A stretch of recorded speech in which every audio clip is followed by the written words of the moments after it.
Oh, excuse me. My apologies. And my apologies for one, the messy desk that I'm not at, and the poor audio quality, which I still have yet to sort out. I am on a very, very inexpensive gaming headset.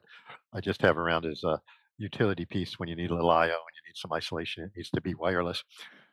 Uh, Not that my primary system is much better, if any. At least set up as it is, purely because I'm just on this purely because of wireless issue. Excuse me, battery issues on other components.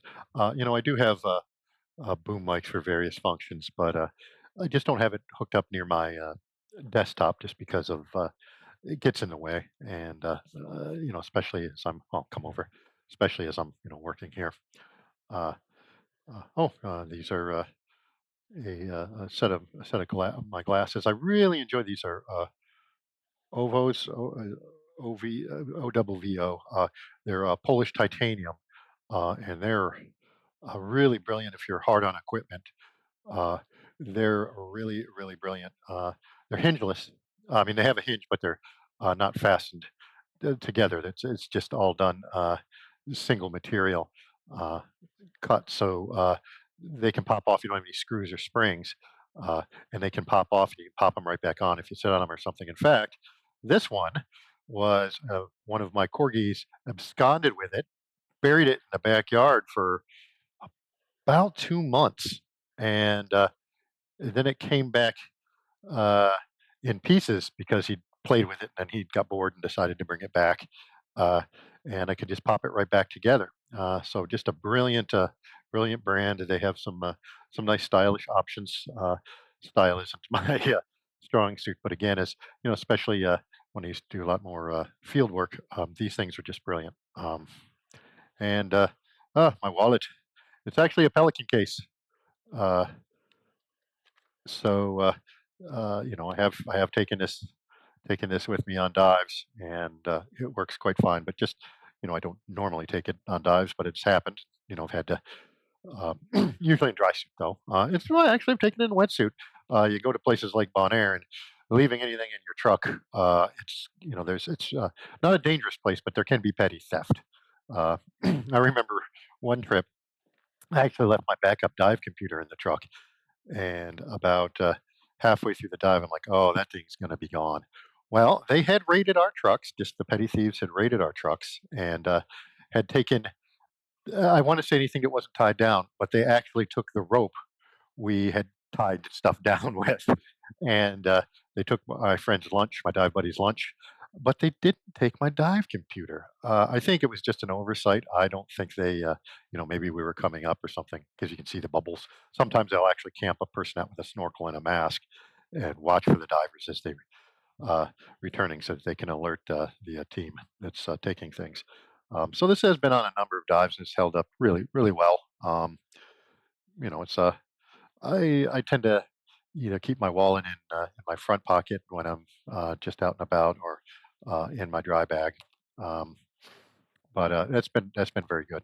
Uh, so just more equipment that I use. Again, streamlining it, not to be consumerist, but we do consume things, and there's equipment that we use, and I'm just treating it as a tool for living. And I just tend to um, need high durability items and items that can excuse me, work in a number of environmental contexts. Today, though, I am having to do a little bit of cleaning. Imagine that, as I seem to be doing quite a bit of recently. Though I don't know if I'm doing that. Why is it not getting any cleaner? One would think it would, but that doesn't seem to be the case. I don't think I'm alone in that lament by any stretch. Oh, was that an old man bend over garm? That is one thing actually I'm trying to get rid of is uh, that habit of when in motion, don't groan. Uh, I think I think it. Um, I don't want to cue that behavior. I don't want to cue. I think a lot of times those things can work uh, kind of bi-directionally. I would say, where the expression can cue. Uh, the behavior and the feeling. So I try not to do that too much. I'm working on that. I am still umming, so I'm working on that as well. Oh, definitely. Spring has sprung where I am. The eagles, the bald eagles, are everywhere, and that's a sight to behold. I don't have any critters that are at risk to eagles. Often it tends to be the adolescent eagles that don't quite know their limits yet, and they'll strike on something that they is too big for them, or I don't think they're as good at um, recognizing carrion. I had one of my corgis, uh, probably 35 pounds right now. He's a bigger boy. Uh, but he was laying tummies up in the front yard last year, sunbathing, and a adolescent eagle saw him, and you could see didn't do the full wings in drop, but came in pretty hot. Was checking it out, and I think maybe being tummies up, he looked like carrion. And at about 40 feet, 30 feet off the deck, maybe 25, the uh, the eagle starts flaring, flapping out of that. You could kind of see it. It's just too big, too big, too big, too big. He had uh, miss um, classified the dog as uh, valid prey, and that just wasn't going to happen. So that was something to watch. But we see them quite regularly. Um, Seen quite a few whales so far this year. Haven't seen the harbor porpoises yet this year. Um, so we'll see what that count goes. Uh, Boy, I just saw the. I don't know if you've seen the news reports of who they're calling chonkers down in California, the sea lion, the big sea lion. And I looked at that, and I think they confirmed it, but I mean, not that it needs confirmation. But first thing I saw, they're like, "Oh, he's big." It's like, well, yeah, he's a stellar sea lion, which are way huger than the Northern California sea lions. When we say California sea lions, Northern California sea lions, they tend to, uh, excuse me, they migrate, especially the males migrate uh, basically from California, Northern California, on up into the north, the northwest coast, Washington, Canada, up in that area. Um, the stellars tend to stay more north, uh, so it's a little unusual. I mean, it's not completely crazily unheard of that we might see a stellar down that far, but it is unusual. That's happened. But I did notice in other aquatic news, there's been valid sightings of the seven gill shark in the Salish Sea and the Northwest Pacific areas, which um, they're so named because they have seven gill slits instead of typically five. So it varies. We because up in the the Northern Pacific, we do have a lot of the six gill shark with six gill slits. That's been pretty normal, but it's the seven gills. It's a notable thing, and there's been enough sightings where it's not some wayward guy. I once in the Seattle area saw a mola mola, Hawaiian sunfish. That I think now there's no indication of any kind of migratory patterns there or relocation. I think it was a single one that just um, got in a current and decided to ride that current. Found himself way off. Um, that does happen. But the sightings of the seven gill are consistent enough where there seems to be some population here now. Whether that's something we're newly discovering, that can happen, or whether we're seeing some kind of uh, uh, change in where they're going. Maybe it's I don't. It would be irresponsible of me to say that it has to do with uh, warming, climatologically. I'm not discounting that. I don't have that kind of information. That would be premature and Yeah, just not responsible for me to attribute it to anything. We're just now seeing them anyway. Oh, so that's going on. I do like the water, uh, but little land bound right now. It's. I mean, I live on an island, but I'm land bound because I'm just still dealing with some, just some inflammatory issues. Yeah, so working on some health issues. So just and it's always responsible duty to rescue to make sure that I'm in 110%, 150% capacity. When I say that, I mean, it's not quite the joke, give it the 110%. It's that when I'm in that environment, I not only have to be able to execute for myself, but be able to execute, support for another diver. I will say, it's there's some diving protocols that use teams of three, and the teams of two are pretty standard in sport diving, and I get that.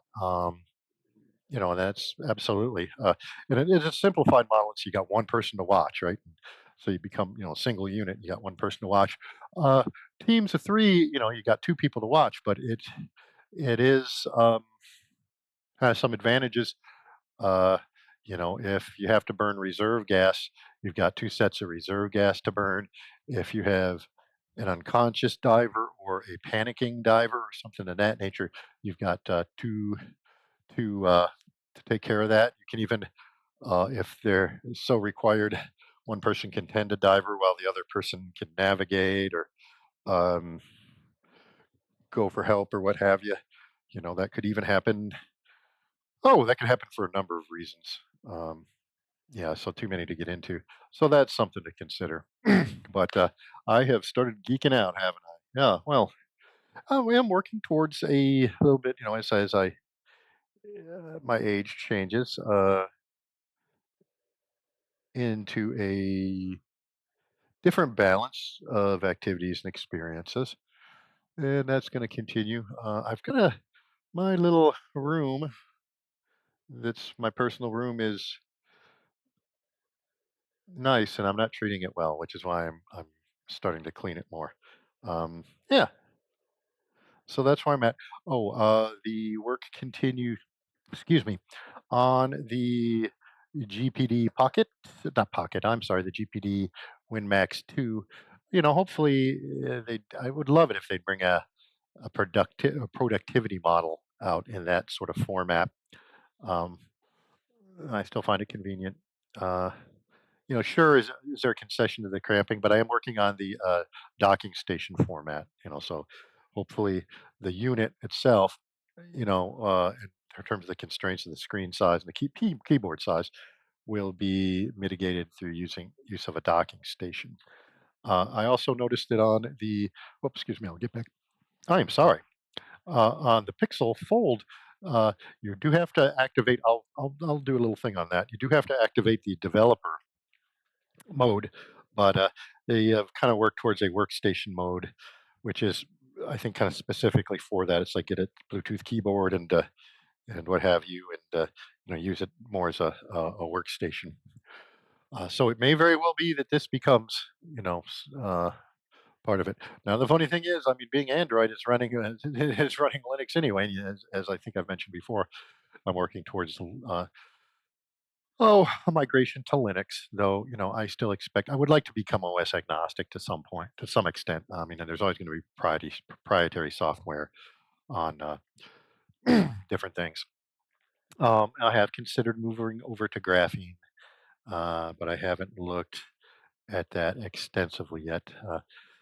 But just this week is going to be, or this next week, some of this week, and the next week is going to be, I think, mainly working IRL, as I guess everyone says now, the physical um, organization, as opposed to the electronic data systems organization, information appliances, electronics. Um, so I'll work more on that. I seem to have a little bit of a lisp. I'm gonna look into it. I got a friend who's a speech therapist. Oh no, oh no. But I've been drinking a little coffee, and that's probably got me uh, kind of wired like this, and but I digress. But I did want to catch up. I will have some more information on the other systems. Maybe I'll try to break them out into playlists. So if you're interested in the GPD stuff, I can do that. Or if you're interested in, uh, the explorations of this, the Pixel, I can do that. Or some of my other uh, tools for living. EDC, as I mentioned, I think is an interesting. It seems to have gotten gotten a lot of connotations. Maybe it came with some. Um, but again, that's yeah. So, but again, I always say that. So this means I'm just reiterating, which you don't need. I'm going to try to respect your time and not do that anymore. I will fail, but I will try. Uh, so I just wanted to give an update, and I will continue to work on audio. Maybe I can put the boom someplace this night. But being able to move around is awful nice. If anybody has any suggestions for a good presentation mic built into a wireless headset, that'd be good. I do have some lavs. I guess I could give a lav a try. Um, but with the motion, I'm just worried a little bit about the rustling. Sometimes you'd hear that classical guitar recordings. You could hear people would think it's the breathing, but it's actually you can hear sleeves, especially if you're doing formal, informal, where you can hear a sleeve uh, on the instrument. And that's always kind of a drag. Um, so I do want to avoid the rustling. Oh, but I'll let you go, and I just did want to check in and thank you for stopping by and listening. Bye bye.